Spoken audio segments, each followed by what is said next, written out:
I've got here. Which seems to be customary at our meetings. I'll go through the property related things first. We've got a lot of that up in the air right now.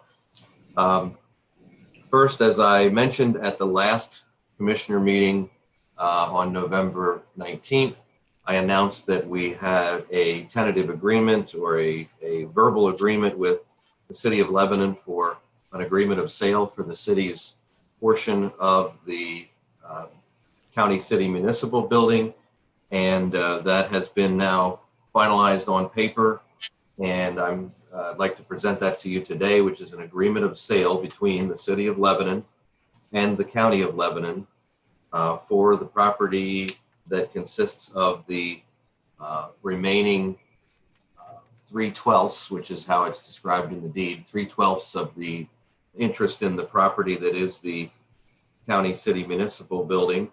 And the exchange for that would be $2,250,000. It is expected that we will settle on this property once the city is ready to move, I believe in the spring of 2022. Settlements to be made on or before April 1st of 2022. And this agreement spells out what the city will retain and take with them when they relocate.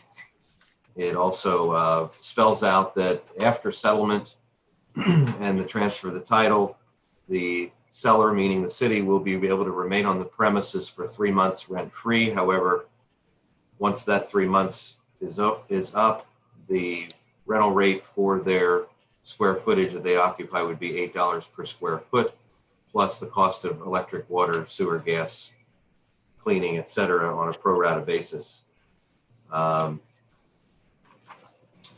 The transaction also includes a parcel that is just to the east of the county's parking lot, which is where the county's hazmat station 50 is currently located.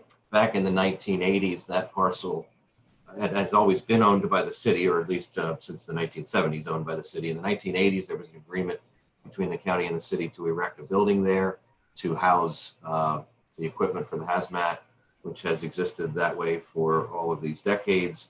And before the city moves out of this building, it was our desire to acquire the land that the city owns that that building sits on, since we have a building there. So that is also incorporated into this sales agreement.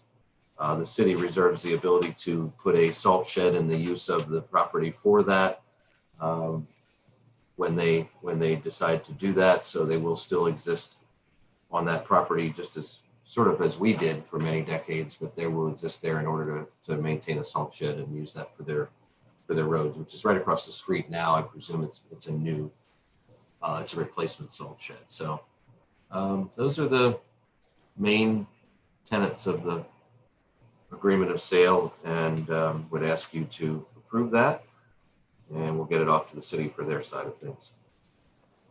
I'll make a motion to approve the agreement as it was outlined by our administrator. I'll second the motion for the purchase of the city share of the municipal building as well as Station 50. Are you willing to accept Bill's motion as he presented it, or are you amending it? I'm just clarifying that's what it includes. Okay. Any comment or question regarding the motion about the agreement of sale? If not, all in favor, please indicate by saying aye. Aye. Aye. Opposed, same sign. So moved.